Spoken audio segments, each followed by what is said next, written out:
Hello friend, कैसे हैं आप सब। आप सबका हमारे यूट्यूब चैनल SBCC777 में स्वागत है। हम अभी अभी वर्ग दसम के जो प्रश्नावली 3.2 है उसी का हल करने आए हैं। तो उसमें जितने सारे प्रश्न हैं कोशिश करेंगे कि आज ही खत्म हो जाए। अगर ना हो तो फिर नेक्स्ट पार्ट बनाया जाएगा उसका भी, ठीक है। तो फिर क्या है ना कि ये प्रश्नावली में आपको हम बताने वाले हैं कि इस प्रश्नावली में किस किस प्रकार के प्रश्न हैं।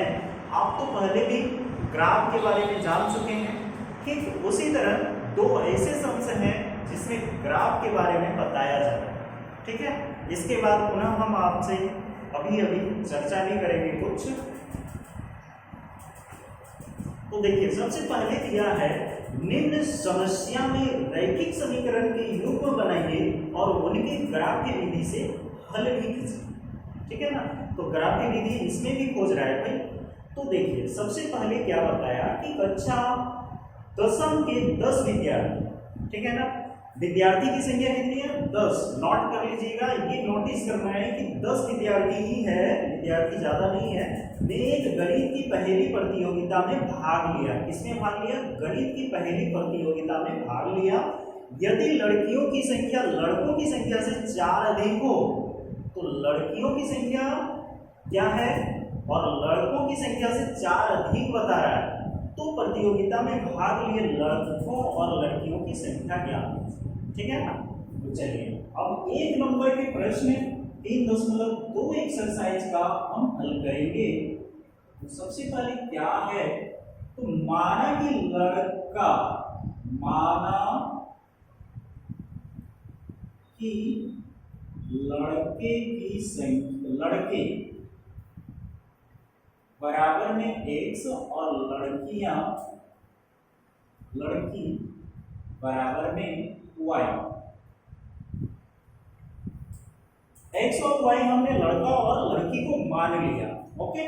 अब आगे क्या करना है, इसको देखना क्या है कि ये कहता क्या है। x पहले में हमारा जो कहता है वो कहता है कि टोटल लड़कों की संख्या है 10, यानी total student, number of students है जो कंटेंट्स में भाग लिया था ना, उसका जो नंबर ऑफ स्टूडेंट है वो है 10। वो भी क्लास 10 का 10th विद्यार्थी है। तो अब 10th विद्यार्थी को क्या करना है, तो x प्लस में y बराबर में 10, ये मेरा बन गया समीकरण 1, इक्वेशन नंबर 1। अब 2 नंबर बनाने के लिए करना क्या है कि ये कहता क्या है, क्वेश्चन को फोकस कीजिएगा। यदि लड़कियों की संख्या, लड़कियों की संख्या, तो हमने लड़कियों को किसमें माना? y में माना। तो y बराबर कर देना। उसके बाद क्या करता है, 4 अधिक है किससे? लड़कों से। तो लड़कों को हमने किससे माना? x से, उसमें से 4 अधिक है। ये मेरा बन गया समीकरण 2, ठीक है। अब आगे हम ग्राफ की विधि से हल कर लेंगे इसको। ग्राफ की विधि द्वारा, तो चलिए ग्राफ की विधि द्वारा हल करते हैं। तो कौन से समीकरण? समीकरण 1 से, समीकरण 1 से x प्लस में y बराबर में 10। x का वैल्यू आप कितना लीजिएगा नहीं पता, आप 2 ले लीजिए तो भी चलेगा। तो 2 ले लेते हैं भाई। 2 प्लस में y बराबर में 10, सो द y इक्वल हो जाएगा 10 माइनस में 2, y इक्वल हो जाएगा मेरा 8। ये समीकरण 1 का जो x y है, यानी लड़कों की संख्या हमारे पास अभी कितना आया, तो लड़की यानी 8 आ गया और लड़के की संख्या हम कितना लिए थे? 2 लिए थे, ठीक है। अब नेक्स्ट फिर इससे चल रहा है समीकरण 1 से, तो x प्लस में y बराबर में 10 है, तो x का वैल्यू 3 ले लीजिए, प्लस में y बराबर में 10, तो y बराबर में हो जाएगा 10 माइनस में 3, तो y बराबर में आ जाएगा 7। तो y का मान आ गया मेरा 7 और x का मान आ गया 3। अब समीकरण 2 से, समीकरण 2 से समीकरण 2 में क्या है, y बराबर में x प्लस में 4।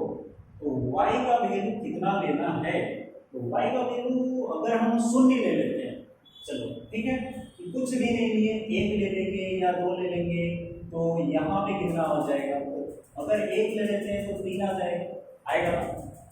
चलिए देखते हैं, हम y का वैल्यू पहले हम लेते हैं 2 या 1 लेते हैं या 0 लेते हैं, तो 0 ले लिए, x प्लस में 4 आएगा, x का वैल्यू माइनस में आ जाएगा, ठीक है, तो 0 नहीं चलेगा भाई।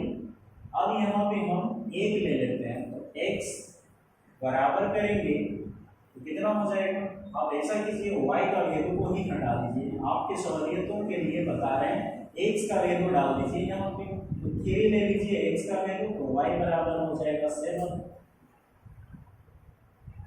x और y, x का वैल्यू 3 लिए, y का वैल्यू आ गया मेरा 7। और एक वैल्यू चाहिए, ऐसे तो बहुत निकाल सकते हैं, लेकिन 2 हम इसलिए निकाल रहे हैं कि ज्यादा लॉन्ग नहीं हो जाए, ठीक है।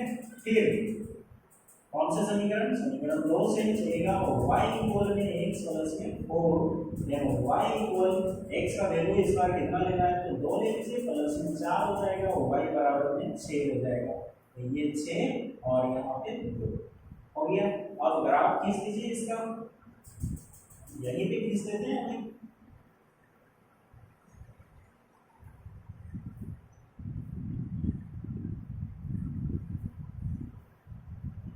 ये x बेस, ये y बेस, यहाँ पे 0 1 2 3 4 5 6 और 7, 1 2 3 4 5 6 7, माइनस में है, -1 -2 -3 -4 -5 -6 और -7, 1 2 3 4 5 6 और 7। अब देखिए ध्यान से कि x का वैल्यू 2 है और y का वैल्यू 8 है, तो x और 2 के बाद, सॉरी 8 भी है भाई, 8 ले लीजिए, इसमें मिस कर गए, x माइनस में 8 हो गया। तो x का वैल्यू 2 है और y का वैल्यू 8 है, यहाँ से 2 यहाँ से 8, 2 में 8 हो गया। फिर 3 और 7 है, तो x का वैल्यू 3 है और y का वैल्यू 7 है, यहाँ पे है 3 में 7।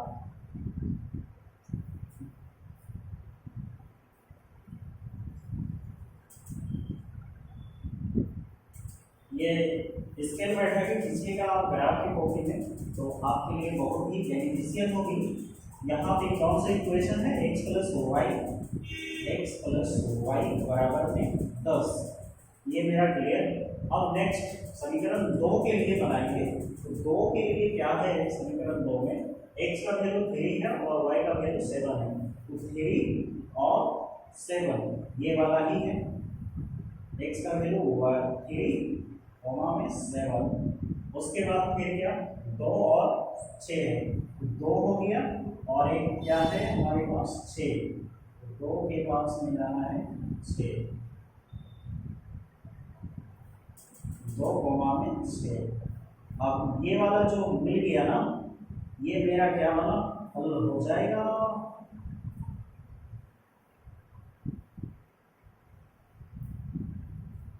अब यहाँ पे लिख देना क्या है कि y बराबर x प्लस में 4 हो गया।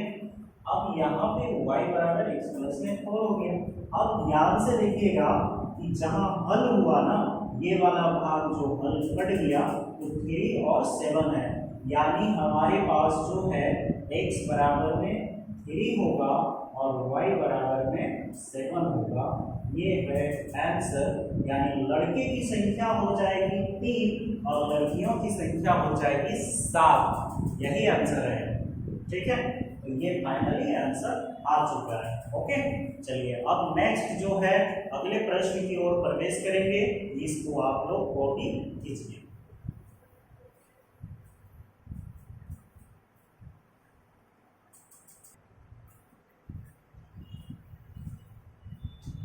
चलिए, तो दूसरे नंबर के प्रश्न क्या कहते हैं? एक नंबर के दूसरे नंबर प्रश्न है ये।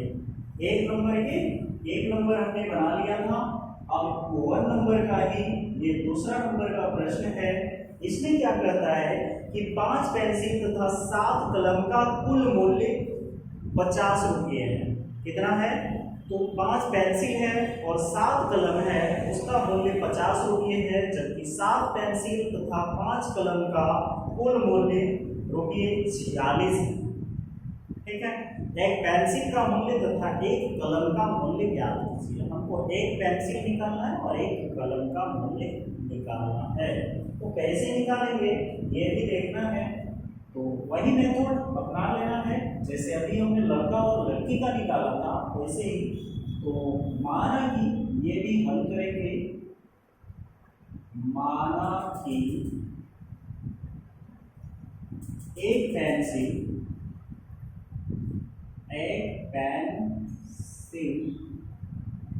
का मूल्य बराबर रुपया में क्या होगा? x। फिर एक कलम का मूल्य बराबर में रुपया में आ जाएगा y। ठीक है, हमने रुपया में ले लिया x और y। तो 7 पेंसिल तथा 5 पेंसिल तथा 7 कलम का मूल्य कितना होगा? एक पेंसिल रुपये नहीं लेना चाहिए हमको। एक माना कि एक पेंसिल बराबर x और एक कलम बराबर y। अब यहाँ पे क्या करना है कि 5 पेंसिल तथा 7 कलम, एक समीकरण बनेगा। 5 पेंसिल है तो 5x प्लस में 7 कलम है तो 7y बराबर में इसका कॉस्ट है 50 रुपये। ये मेरा समीकरण एक। दूसरा बताता है 7 पेंसिल 7x प्लस में 5y बराबर में आ जाएगा 46 रुपये। ये मेरा समीकरण 2 बन जाएगी। अब आगे हम इसी का हल निकालना शुरू करेंगे। तो चलिए देखते हैं 5x। तो ग्राफ की विधि से करेंगे ना हल। तो ग्राफ की विधि द्वारा समीकरण 1 से, तो समीकरण 1 में क्या है कि 5x प्लस में 7y बराबर में 50 है। इसको देखना है कि 50 है। 5x यानी x का वैल्यू आप जितना भी ले लीजिए, कितना लेना है आप अपने ढंग से जो 7 से कट हो जाए। ठीक है ना, तो 5 × 3 ले लेते हैं प्लस में 7y बराबर में 50। तो 5 3 जब 15 प्लस में 7y बराबर में 50।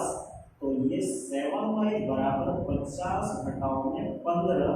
तो 7y बराबर में आ गया 35। 7 5 35। तो y बराबर हो गया 5। x y। अब इसमें आ गया हमारा क्या?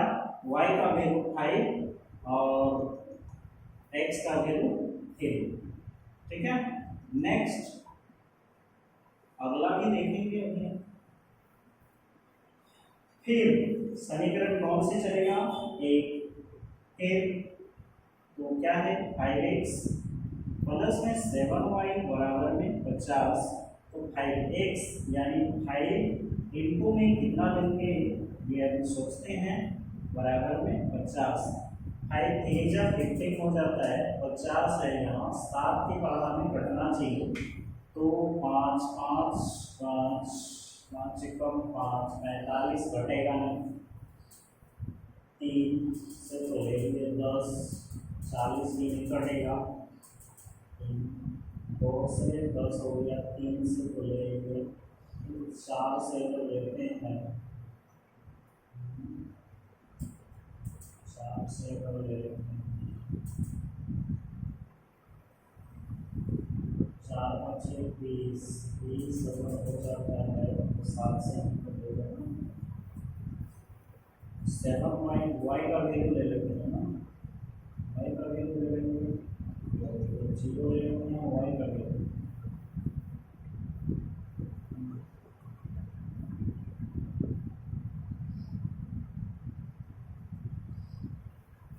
y का वैल्यू हम 0 ले लेते हैं, अपने आप आ जाएगा। तो 5x प्लस में यहाँ पे हम 0 डाल देते हैं, तो ये 5x इक्वल में हो जाएगा मेरा 15। सो 5 10 का 50, x इक्वल हमारा आ गया 10, x का मान 10 आ गया, y का मान हमारा 0। ठीक है, फिर देखते हैं समीकरण 2 द्वारा। अब समीकरण 2 के द्वारा कौन सा सेट होता है दोनों में से? तो यहाँ है 7x प्लस में 5y बराबर में है 46। तो 7x है, 5y है, 5 से अगर हम 3 ले लेते हैं तो 5 3 जा 15 हो जाता है। तो 15 46 में 15 माइनस करेंगे तो 5 3 जा 15, 46 15 माइनस करेंगे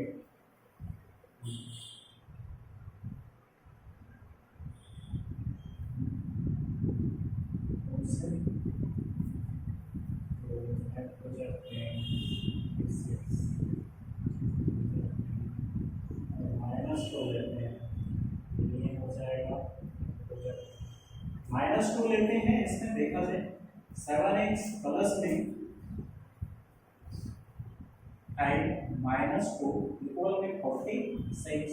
तो 7x इक्वल में हो जाएगा माइनस में 10 बराबर में 46। 7x बराबर हो जाएगा 46 माइनस होगा -10। अब 7x इक्वल हो गया 46 प्लस में 10, 7x इक्वल हो गया 56, 56। इसका एक इक्वेशन तैयार होगा x और y का, क्या एक बनेगा हमारा -2, x y का वैल्यू -2 और x का वैल्यू 8। फिर दूसरे देखते हैं,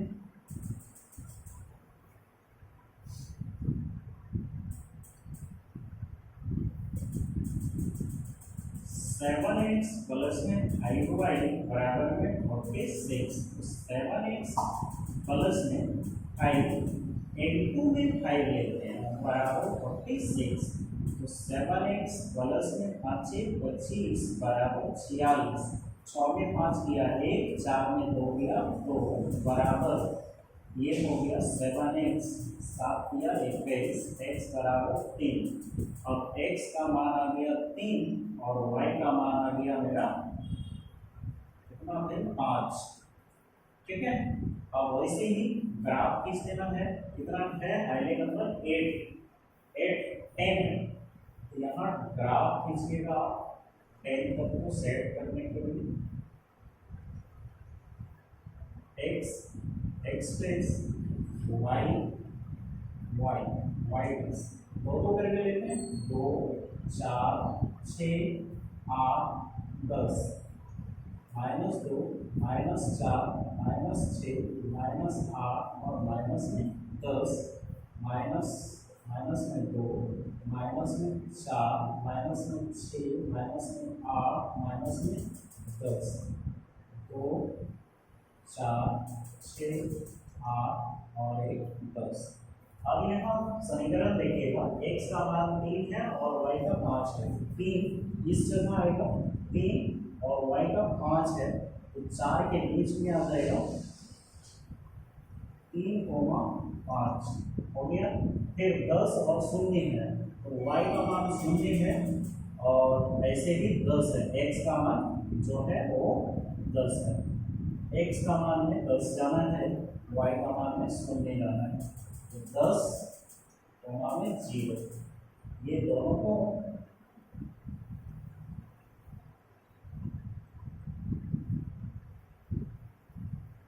हो गया। अब यहाँ क्या लिख देना है, 5x प्लस में 7y, 5x प्लस में 7y बराबर में 50, बराबर में 50। अब आगे की दूसरा जो इक्वेशन तैयार हो गया, उसके लिए लाइन खींचना है। कैसे, ये वाला समीकरण से 8 और माइनस में 2, 8 है हमारा। सबसे पहले ये x का मान 8 है और y का मान माइनस में 2 है। यहाँ पे 8 और माइनस में 2, उसके बाद है 3 और 5, यानी 3 और 5, तो 3 और 5, 3 और 5 सेम है, 3 और 5 मिल रहा है। इसको जो है ऐसे खींच देना है, तो इसको भी छेद करते हुए आगे बढ़ जाए। अब यहाँ भी एक समीकरण लिख देना है, क्या, 7x plus 5y, 7x plus में 5y बराबर में क्या है, 46 हो गया। ये था आपका प्रश्न 1 यानी एक्सरसाइज यानी प्रश्नावली 3.2 का प्रश्न संख्या 1 का 1 और 2 का। ओके, तो इसमें से क्या कहा कि कलम का जो मूल्य है वो कितना आया।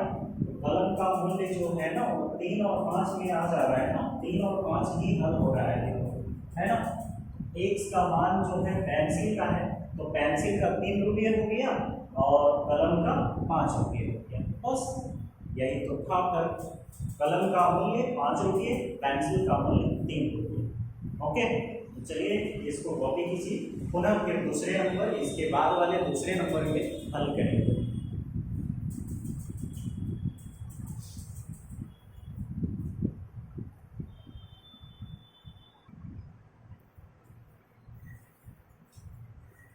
तो चलिए हम अगले प्रश्न की ओर प्रवेश कर रहे हैं। कौन सी एक्सरसाइज, प्रश्नावली 3.2 एक्सरसाइज का। ओके, तो देखिए हमने अब तक में हल जो किए थे ना, टोटल 3 नंबर यानी 3 रेखा से हल किए थे।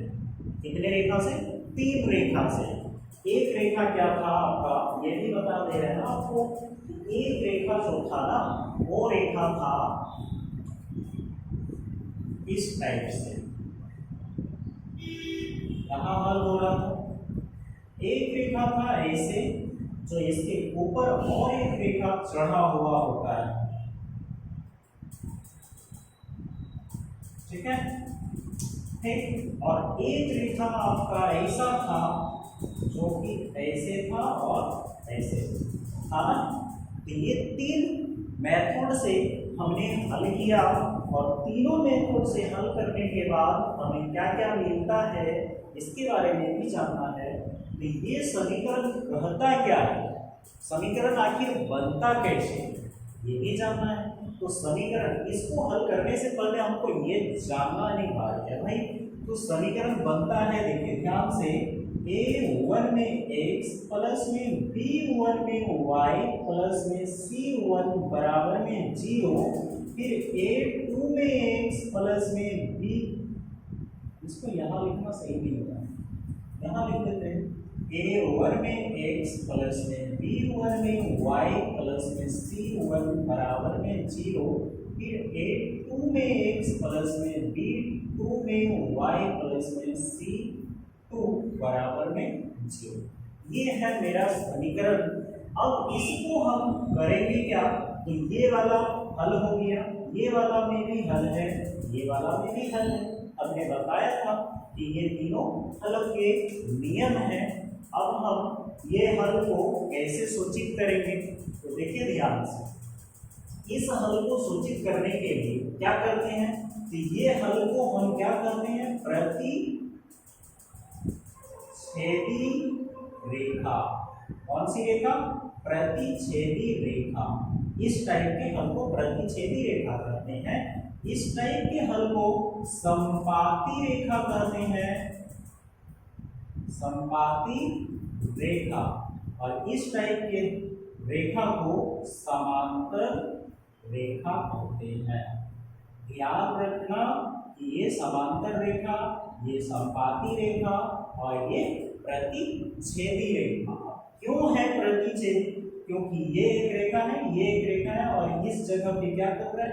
प्रतिच्छेद कर रहा है, इसलिए ये प्रतिच्छेदी रेखा है।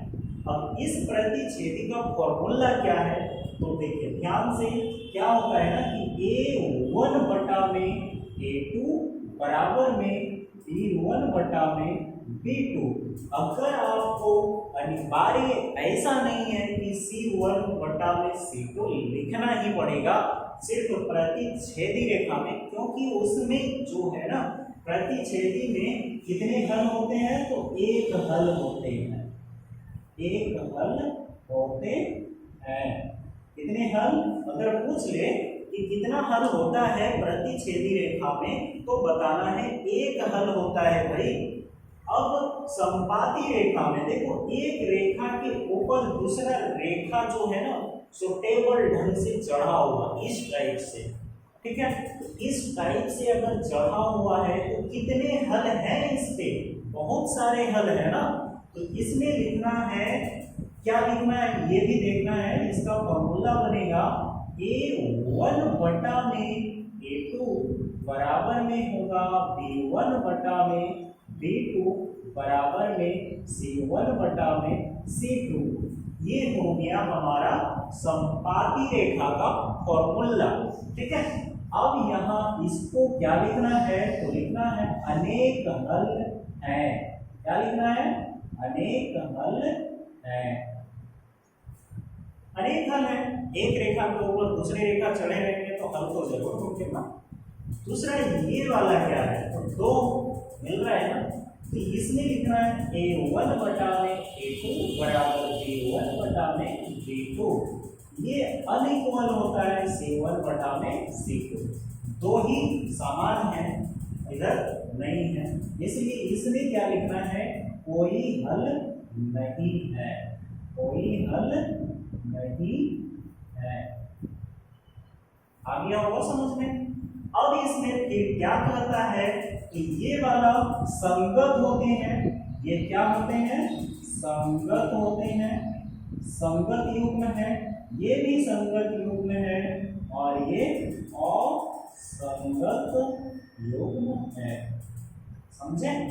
अब हमें बनाने से जितने भी प्रश्न है ना इस चैप्टर में मुख्यतः 4 नंबर तक के सम्स को बनाने में कोई नहीं रोक सकता है इस विधि से, ठीक है? इसको अगर आप जान गए ना तो 4 नंबर तक का हल डिसिप्टी है। आप अभी अभी तुरंत ही बना लीजिएगा मन में सोच के। सिर्फ 4 में से थोड़ा टाइम इसलिए लग जाएगा कि जिसमें संगत होगा ना उसी का ग्राफ खींचना है, बाकी कुछ नहीं करना, आपको सिर्फ लिखना है। अब कैसे लिखना है? तो तीसरे नंबर पे आप आ जाइए, ठीक है? ऐसे भी जो है ना यहाँ पे C1 C2 कब देखना है वो अभी हम बना के दे देंगे कि C1 और C2 हम इसमें नहीं लिखे। आपके माइंड पे आता होगा कि यहाँ C1 C2 को फ्लो किया, यहाँ पे क्यों नहीं किया? तो C1 C2 को हम अक्सर लेके नहीं चल रहे हैं, जब आ जाता है तब लिया जाता है। लेकिन ये फॉर्मूला जो है आपको सेटअप रखना है, इसलिए हमने लिखा, ठीक है? चलिए अब नेक्स्ट हम 5x ये वाले को लेते हैं। तो ध्यान रहे 5x, तो यहाँ पे हल करते हैं, डायरेक्टली हल कर रहे हैं भाई। तो A1 बराबर आ गया 5, B1 बराबर आ गया माइनस में 4, C1 बराबर में आ गया 8, फिर A2 में आ गया हमारा 7, B2 में आ गया हमारा 6 और C2 में आ गया हमारा माइनस में 9। अब देखो ध्यान से कि ये वाले A1 वहां से फॉर्मूला सेट करते हैं। A1 बटा में देखना 5 बटा में क्या आता है 7, फिर -4 बटा में 6 है। कोई लाइन सेटअप हो रहा है, कोई तो सेट हो जाए, लेकिन ये क्या कह रहा है कि हम सेट ही नहीं हो रहे हैं। हो रहा है क्या सेट? नहीं हो रहा है भाई। तो जब सेट ही नहीं हो रहा है तो कौन सी रेखा होगी?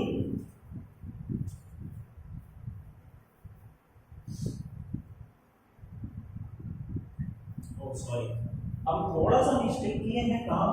यहाँ पे। ठीक, ये वाला a1 बटा a2 अनिक्वल में b1 बटा b2 होता है। तो ये जब हमारा दोनों रेखा प्रतिच्छेद, कौन सी रेखा बन जाएगी? ये प्रतिच्छेदी रेखा बन जाएगी। कौन से फॉर्मूला को फॉलो करता है? a1 बटा में a2 अनिक्वल में b1 बटा में b2। अतः लिखना है, अतः यह समीकरण युग्म, अतः यह समीकरण युग्म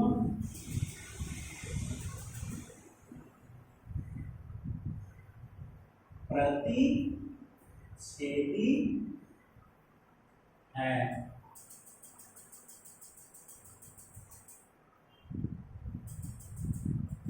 क्या है? अतः यह समीकरण युग्म जो है ये वाला क्या है? प्रतिच्छेदी है। ठीक उसी तरह फिर से हम इसका भी हल करते हैं। देखिए ध्यान से क्या कहता है, तो 2 नंबर का हल है ये हल। a1 बराबर है 9, b1 बराबर है 3 और c1 बराबर है 12, a2 बराबर है 18, b2 बराबर है 6 और c2 बराबर है 24। ओके, अब यहाँ सेट करके देखिए तो 9 बटा में 18 बराबर में 3 बटा में 6 बराबर में 12 बटा में 24। अब देखिए 9 के पढ़ा 2 बार पढ़ेंगे, 3 के पढ़ा 2 बार पढ़ेंगे और 12 के पढ़ा 2 बार पढ़ेंगे, तो टोटल में हो जाएगा 1/2 इक्वल में 1/2 इक्वल में 1/2। अब कौन से फॉर्मूला को फॉलो करता है? तो a1 बटा a2 बराबर b1 बटा b2 बराबर c1 बटा में c2 को फॉलो करता है। तो कौन सी रेखा है ये? समपाती रेखा है। तो यहाँ लिखना है अतः यह समीकरण युग्म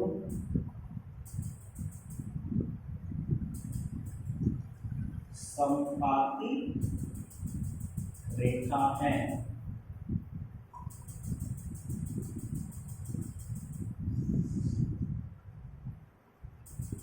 ये आपका आंसर है। तीसरे नंबर पे क्या है, इसका भी हल कर लेते हैं। a1 बराबर 6, b1 बराबर -3, c1 बराबर में है 10, a2 बराबर है 2, b2 बराबर है -1, c2 बराबर है 9। अब यहाँ देखिए तो 6 बटा में 2 बराबर -3 बटा में -1 हो रहा है, बराबर 2 दिया 6, यहाँ माइनस माइनस प्लस बराबर तो हो रहा है। फिर से देखते हैं 10 बटा में 9, ये तो नहीं कट रहा है। अब देखो ये माइनस पड़ गया, ये 3 है, ये भी 3 आ गया, 3 इक्वल में 3 इक्वल में 10/9 अनइक्वल हो गया। अतः लिखना क्या है यहाँ पे, a1 बटा a2 बराबर b1 बटा b2 अनइक्वल में c1 बटा में c2। अतः यह समीकरण युग्म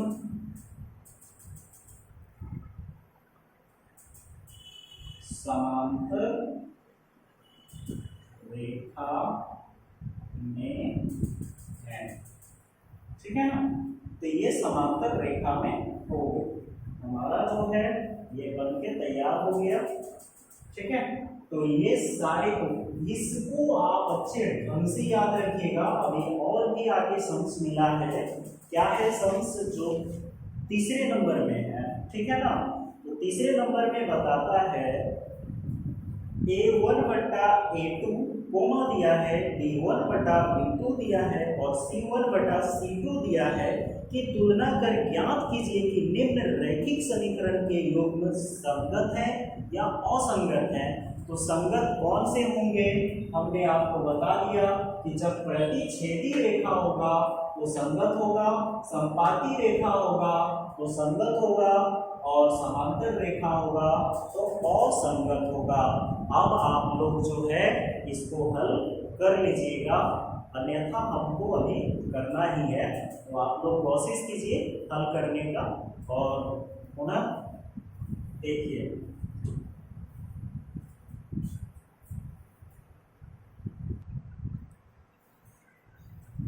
चलिए तो फिर अगले प्रश्न की ओर प्रवेश करते हैं, जो कि हमारा है 3.2 एक्सरसाइज का तीसरे नंबर का पहला नंबर पे क्या करना है। तो देखिए तीसरे नंबर के पहले नंबर पे कहता है कि कौन से समीकरण युग्म, जो रैखिक समीकरण युग्म है, यह रैखिक समीकरण युग्म में कौन से संगत है और कौन से असंगत है। अभी तो हमने प्रतिच्छेदी, समांतर और संपाती के बारे में पढ़ा, अभी हमको करना क्या है, संगत असंगत के बारे में जानना है। तो ठीक उसी तरह के समीकरण को हल कर लेंगे हम लोग, और कुछ नहीं, सेम फॉर्मूला को कॉपी करते जाएंगे, अपने आप बनते जाएगा। ठीक है, तो इसका हल करते हैं सबसे पहले राउंड में। तो पहले नंबर का क्या है कि 3x, पहले हम समीकरण बना लेते हैं इसका। 3x प्लस में 2y इक्वल है तो -5 बराबर में 0, फिर ये 2x माइनस में 3y, फिर माइनस में 7 बराबर में 0। तो यहाँ a1 बराबर हो जाएगा 3 और b1 बराबर हो जाएगा 2, c1 बराबर हो जाएगा माइनस में 5। ठीक है, फिर a2 बराबर हो जाएगा 2, b2 बराबर हो जाएगा माइनस में 3, c2 बराबर में हो जाएगा माइनस में 7। ठीक है, अब इसको सजा देना है किस टाइप से, वहां के टाइप से। तो 3/2 बराबर देंगे, देखिए पहले 2/3 बराबर हो रहा है। ये 3/2 बराबर में नहीं आ रहा है भाई, माइनस है, तो ये वाला क्या हो गया, अनइक्वल हो गया। सी तो बाद में हम डालेंगे, सी भी क्या है हमारा अनइक्वल है, तो ये कौन सी रेखा हो जाएगा, संगत रेखा, यानी प्रतिच्छेदी रेखा है ये वाला रेखा। तो प्रतिच्छेदी रेखा को क्या करते हैं, संगत रेखा करते हैं। तो ये कौन से फॉर्मूला को फॉलो करता है, a1/a2 अनइक्वल में b1/b2 को फॉलो करता है, इसलिए ये संगत है। यह समीकरण क्या है, लिखना है, यह समीकरण संगत है।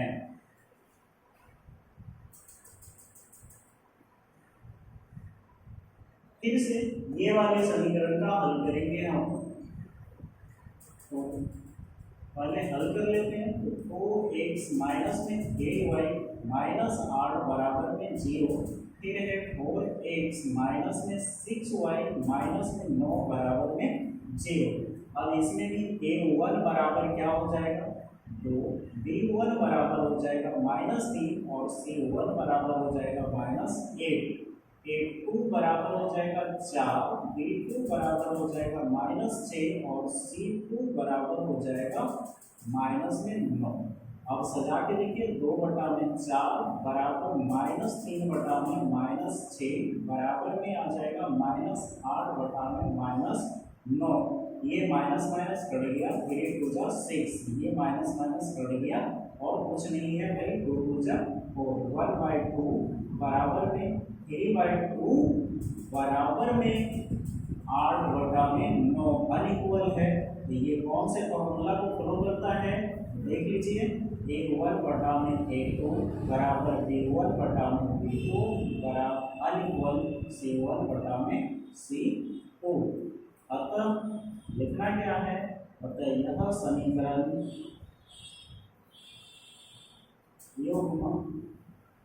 समीकरण असंगत है, असंगत है।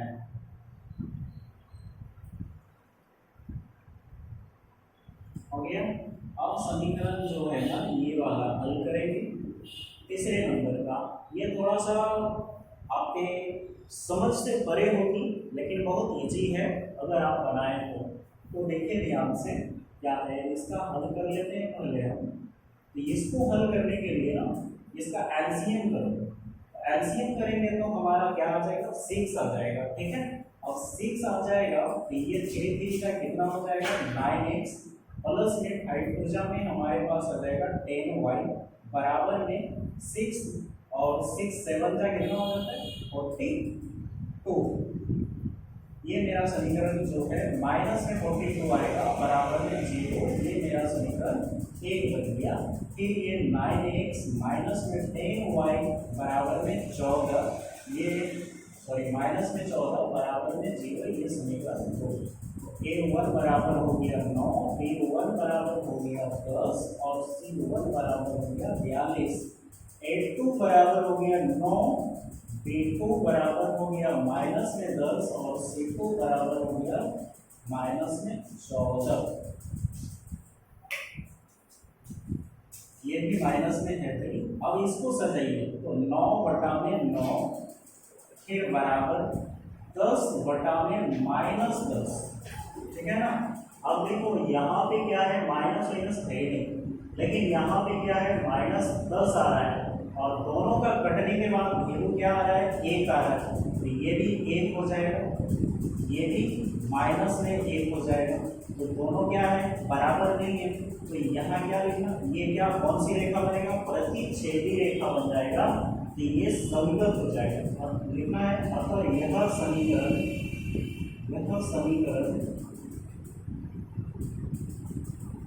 संगत है।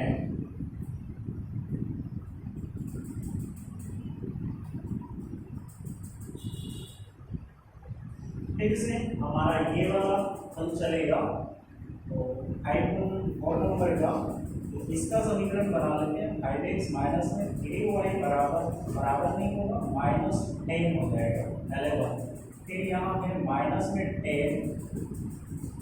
10x प्लस में 6y माइनस है एक्चुअली में, तो ये 22 हो जाएगा। ओके, अब आगे हम इसका देखेंगे कैसे हल होता है। a1 बराबर 5, b1 बराबर -3 और c1 बराबर में -11, a2 बराबर में -10, b2 बराबर में 6 और c2 बराबर में 22। अब सजाइए तो 5 बाई माइनस में 10 बराबर माइनस में 3 बटा में 6। अब देखिए यहाँ पे 8 हो जा 6, 5 हो जा 10, दोनों मिल रहा है, तो हमको क्या सी वाले में चलना है। सी वाले में है -11 बटा में 2, तो 11 दूनी 22, ये भी माइनस में आ गया भाई, तो 1 बटा में 2, यानी हमारे पास सारे के सारे आ गए। 1 बटा में -2 बराबर 1 बटा में -2 बराबर 1 बटा में -2, तो सारे बराबर हैं इसमें संपाती रेखा में, तो ये कौन सी हो जाएगी संगत। यह समीकरण संगत है, यह समीकरण संगत है, ठीक है। अब नेक्स्ट एक बच गया आपका 4/3 वाला, तो इसका स्पेस नहीं है इधर, तो यहाँ पे बना लेते हैं 4 नंबर 5 नंबर का। और 5 का क्या है कि 4/3, तो 3 का एलसीएम 3 1 1, तो 3 का एलसीएम 3 ही होगा, तो 4x ले लेते हैं सबसे पहले हम 4x, उसके बाद प्लस में 3 2 6y, उसके बाद 3 8 3 24, माइनस में आ जाएगा हमारा 24 बराबर में 0। नेक्स्ट है 2x प्लस में 3y बराबर है तो -12 बराबर 0। अब a1 बराबर 4, b1 बराबर में 6 और c1 बराबर में -24, a2 बराबर में 2, b2 बराबर में 3 और c2 बराबर में -12।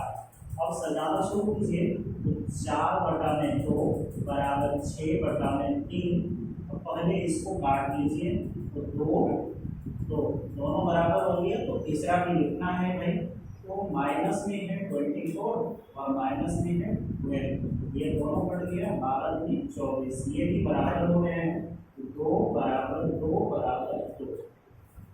अतः यह समीकरण असंगत है, संगत, अतः यह समीकरण असंगत है। तो इसमें असंगत कितने निकले? एक ही असंगत है, बाद बाकी सारे के सारे संगत हैं। ओके, तो चलिए आपका जो है 1 से लेके 3.2 एक्सरसाइज का जो 3.2 प्रश्नावली थी, उस प्रश्नावली में हमने आपको कितने नंबर तक बता दिया? एक प्रश्न से लेके आपको 3 नंबर के सारे प्रश्न का हल कर दिया।